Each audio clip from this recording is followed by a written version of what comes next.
Assalamualaikum warahmatullahi wabarakatuh. Kali ini kita akan membahas materi akuntansi biaya pada subbab atau chapter job order costing atau biaya berdasarkan pesanan. Nah, ini sistem perhitungan biaya berdasarkan pesanan atau job order costing.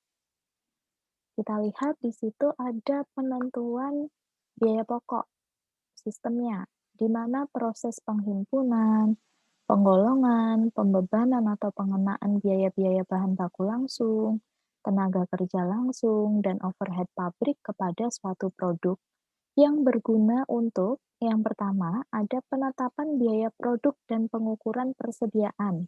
Kemudian yang kedua, ada perencanaan manajemen, pengendalian biaya, dan evaluasi kinerja. Dan yang ketiga adalah pengambilan keputusan operasional dan strategik di manajemen perusahaan, tentunya yang berkaitan dengan siklus produksi. Nah, untuk sistem penentuan biaya pokok ini, ada namanya job order costing sama proses costing atau penentuan biaya pokok berdasarkan pesanan dan penentuan biaya pokok berdasarkan proses. Kalau job order costing, di mana sistem penentuan biaya pokok pesanan mengenakan biaya kepada pekerjaan yang lebih spesifik, yang dapat meliputi satuan fisik tunggal ataupun beberapa gugus produk. Nah, kalau yang proses costing itu terkait dengan sistem penentuan biaya pokok proses berhubungan dengan produk massal yang sangat banyak, homogen, dan memiliki proses produksi dengan aliran yang berkesinambungan. Jadi, yang proses costing ini adalah produk yang diproduksi atau yang dalam pengerjaan produksi itu adalah produk yang sama atau homogen. Kalau yang job order costing ini sangat spesifik berdasarkan pesanan dari pelanggan. Bedanya seperti itu. Kemudian di sini ada sistem penentuan biaya pokok pesanan. Nah, untuk sistem penentuan biaya pokok pesanan ini, di mana sebuah sistem penentuan biaya pokok produk yang menghimpun dan mengenakan biaya kepada pekerjaan tertentu, pada pekerjaan tertentu, begitu ya. Kemudian, ketika output suatu perusahaan cenderung heterogen, heterogen itu berarti bermacam-macam. Kalau homogen itu satu jenis, semuanya sama. Kalau heterogen kan bermacam-macam. Nah, di sini manajer memerlukan sistem penentuan biaya pokok di mana biaya dapat dihimpun berdasarkan pekerjaan atau berdasarkan klien, di mana klien itu adalah pelanggan, customer, gitu kan. Kemudian, di mana biaya satuan yang berbeda dapat dihitung untuk setiap pekerjaan yang dirampungkan.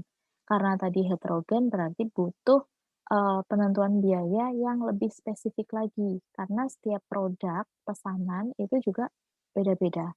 Contohnya saja misalnya, eee, saya pesan, sepatu gitu kan, saya pesan sepatu, tapi sepatu yang satunya ini adalah sepatu cewek dan yang satunya adalah sepatu cowok, di mana bahannya itu, berbeda, kemudian, eee, ukurannya berbeda. Nah, di situ biasanya disebut dengan heterogen,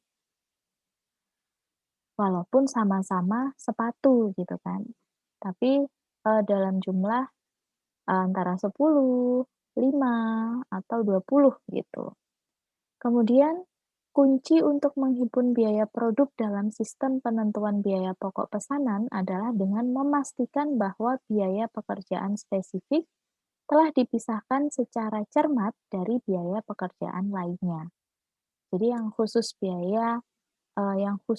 untuk pengerjaan produk pesanan itu dipisahkan dengan biaya pekerjaan lainnya, gitu. Dipisahkan dengan biaya untuk memproduksi, apa namanya, produk lainnya yang misalnya diproduksi, setiap saat gitu kan, untuk stok. Nah, dipisahkan antara yang biasa diproduksi dengan yang pesanan, gitu. Nah, di sini ada, biaya pokok pesanan, masih dengan biaya pokok pesanan. Di sini perusahaan yang menggunakan sistem penentuan biaya pokok pesanan cenderung perusahaan yang memiliki produk yang bermacam-macam atau heterogen gitu. Kemudian pada sistem ini, biaya produksi dihimpun dan dikenakan pada pekerjaan tertentu. Dokumen-dokumen penting dalam sistem ini adalah yang pertama ada kartu biaya pokok produk, kemudian kartu buku bahan baku, surat permintaan bahan baku, dan kartu waktu kerja. Berapa lama? Kartu waktu kerja ini nanti berhubungan dengan tenaga kerja. Kemudian kartu buku bahan baku terkait dengan bahan baku gitu kan. Selanjutnya, oh ya, contohnya kalau misalnya satu perusahaan memproduksi bermacam-macam produk gitu kan. Kayak contohnya saja adalah perusahaan Toyota misalnya. Toyota itu misalnya mengeluarkan produk yang khusus bisa dipesan gitu. Misalnya si A pesan warna mobil, sebut merek ya, mobil Yaris warna pink, warna stabilo, kemudian warna-warna mencolok, kemudian catnya yang, doff. Nah, itu kan termasuk pesanan dan bermacam-macam pesanannya dari pelanggan, seperti itu. Berarti butuh dokumen-dokumen seperti ini, walaupun nanti pasti diperlukan dokumen-dokumen penting lainnya. Tapi yang secara spesifik dan inti itu ada 4 ini. Kemudian di sini ada kartu biaya pokok produksi.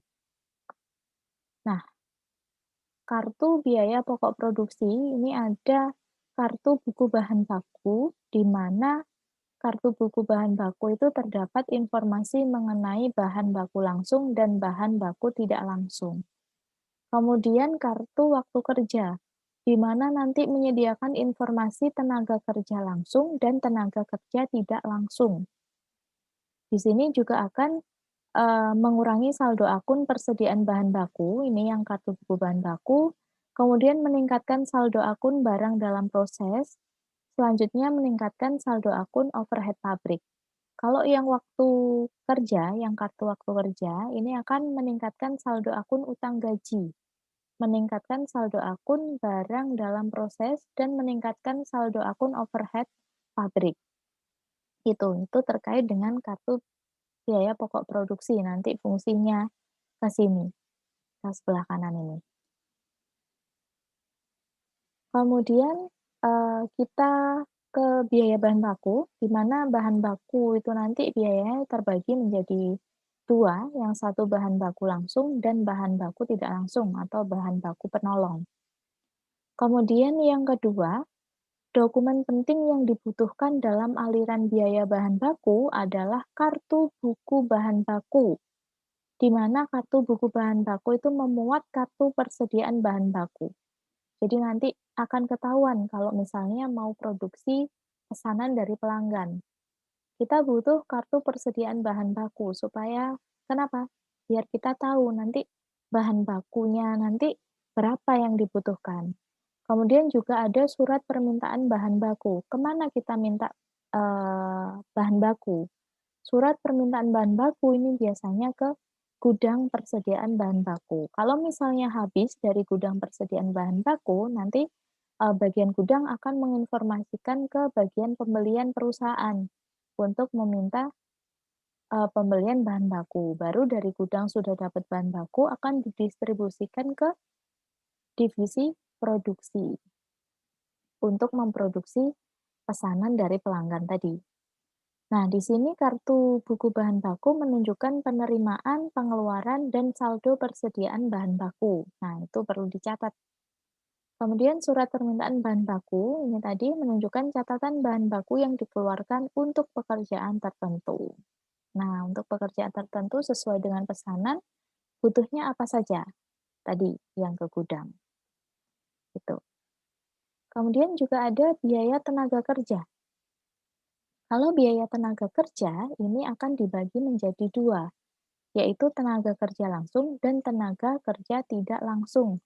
Di mana kemarin yang sudah sempat kita bahas, tenaga kerja langsung itu yang langsung memegang proses produksi atau langsung melekat pada proses produksi itu. Kalau yang tenaga kerja tidak langsung, nanti misalnya butuh pendistribusian tenaga kerja tidak langsung pendistribusian, seperti itu. Nah, di sini untuk akuntansi untuk tenaga kerja bertujuan untuk yang pertama menentukan jumlah gaji yang dibayarkan kepada karyawan. Kemudian yang kedua, alokasi biaya tenaga kerja tidak langsung ke biaya overhead pabrik masing-masing pesanan.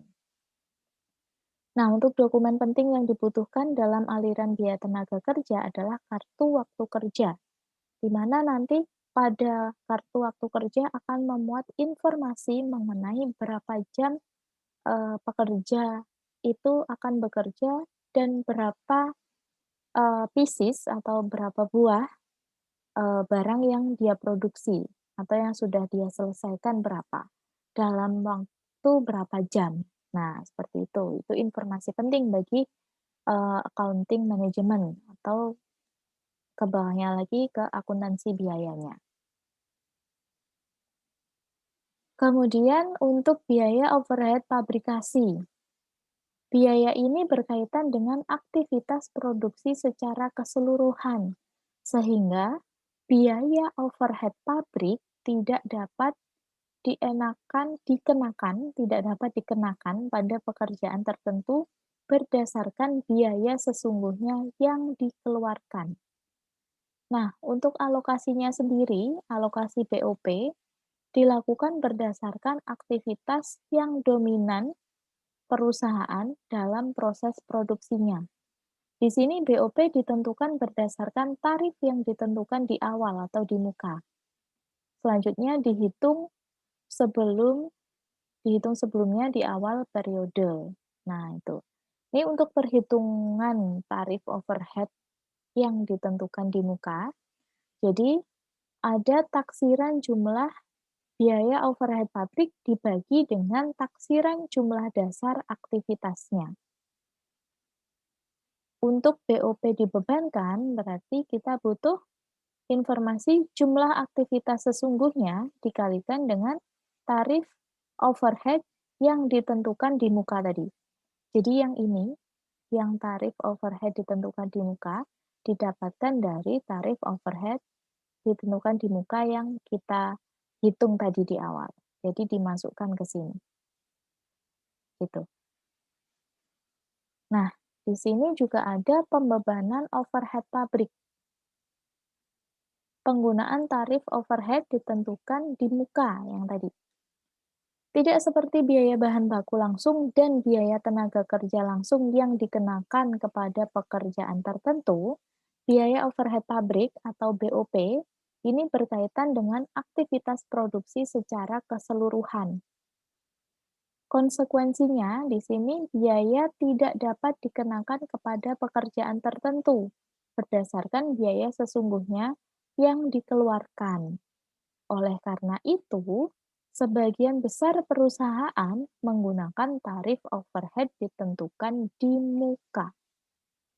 Jadi kalau ada pesanan, kita tentukan tarif overhead itu di muka. Nah, di sini untuk perhitungan tarif overhead yang ditentukan di muka, yang tadi itu, taksiran jumlah biaya overhead pabrik dibagi dengan taksiran jumlah dasar unit, misalnya jam kerja langsung. Nah, di sini. Contohnya ada jam kerja langsung, berapa jam. Kalau informasinya 36.000 menit, berarti ya dijadikan jam, berapa jam gitu. Kemudian biaya overhead pabrik yang dibebankan ke persediaan barang dalam proses atau BDP. Ini perhitungannya adalah pakai jam kerja langsung sesungguhnya dikalikan dengan tarif overhead yang ditentukan di muka. Perhitungannya dari sini. Kalau sudah ketemu, kita masukkan ke dalam perhitungan pencarian biaya overhead pabrik yang dibebankan ke persediaan barang dalam proses. Oke. Untuk materi awal job order costing, kita harus memahami apa itu job order costing, kemudian job costing itu seperti apa. Nah, kita pahami dasarnya dulu, baru Pertemuan selanjutnya kita akan bahas contoh perhitungan job order costing. Oke, sampai di sini dulu. Sekian dari saya. Semoga ilmunya bermanfaat. Sampai ketemu di pertemuan selanjutnya. Wassalamualaikum warahmatullahi wabarakatuh.